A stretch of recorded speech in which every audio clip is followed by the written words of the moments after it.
get the read from Florida, New York Congresswoman Nan Hayworth, Democratic strategist Rochelle Ritchie, Fox News contributor Kat Timm. Nan, looking at all of this, I mean, we can go back and forth about who screwed up what, and it goes back to 2000. I just wonder how Florida found itself in this. I mean, again, the same issues, again. You know, Neil, it's like a really bad version of Groundhog Day. Apparently, after each botched election, and Brenda Snipes has a long history, destroying ballots, of mishandling, chain of custody issues, all kinds of things. We should stress, it's not that she's personally destroying ballots, but missing ballots on the list. There were ballots, and others have looked at whether they have to deal with a new way. Exactly. It didn't seem, though, from what I could see, Rochelle, to be a way for the state as a whole to deal with these issues, because each county had issues that it shouldn't have had, because that was a big criticism of 2000. Everyone was going to be on the same page.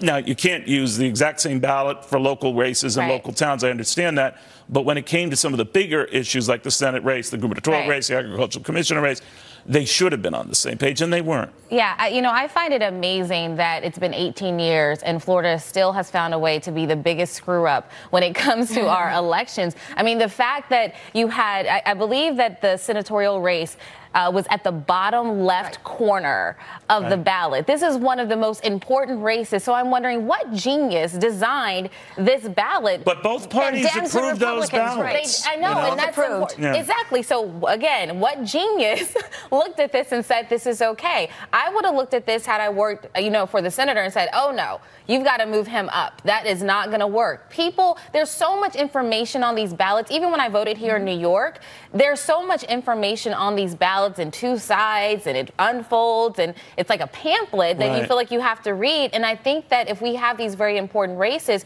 if we want to ensure that our electoral process works, we have to make sure that that the eye is attracted to what we really need them to focus on. And that's not to minimize the importance of the other races, but this was huge, and this was a huge loss for the voters in Florida. Bottom line, the voters in Florida, unless something changes, Kat, have elected Ron DeSantis their governor, albeit by a close margin over Andrew Gillum. And it looks that Rick Scott will be going to Washington to replace Senator Nelson. And I'm wondering if, because of the closeness of both races, there's a poll on this, and there's an asterisk on this, and is that right or fair? Is what right or fair? That there's just that we're always going to question the winner. Yeah, I think so. And in Florida, it's been close all the time. That's what happens. It's a swing state, which is why Florida should be prepared that maybe it's going to be kind of close, and maybe there might have to be a recount. Maybe there'll be lots of ballots. They have a bunch of overheated, old voting machines that can't handle these recounts.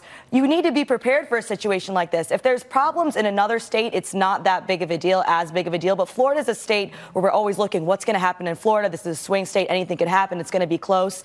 This isn't like this came out of nowhere and they couldn't have anticipated it. It's happened before. So, and you know what? I also think it's going to happen again in 2020. Right. Yeah, I don't think that they're going to solve these problems. I think we're going to deal with this again in 2020. I mean, think of just the cost to taxpayers. Yes. I mean, it is a dreadful disservice, and apparently the governor has the power to remove the supervisor of elections. We know that Governor Bush replaced Brenda Snipes' predecessor with her, but not the power to appoint someone or to keep that person, I guess from performing badly, because the voters of Broward County get to elect their supervisor, and they've elected Brenda Snipes over and over again. Michelle?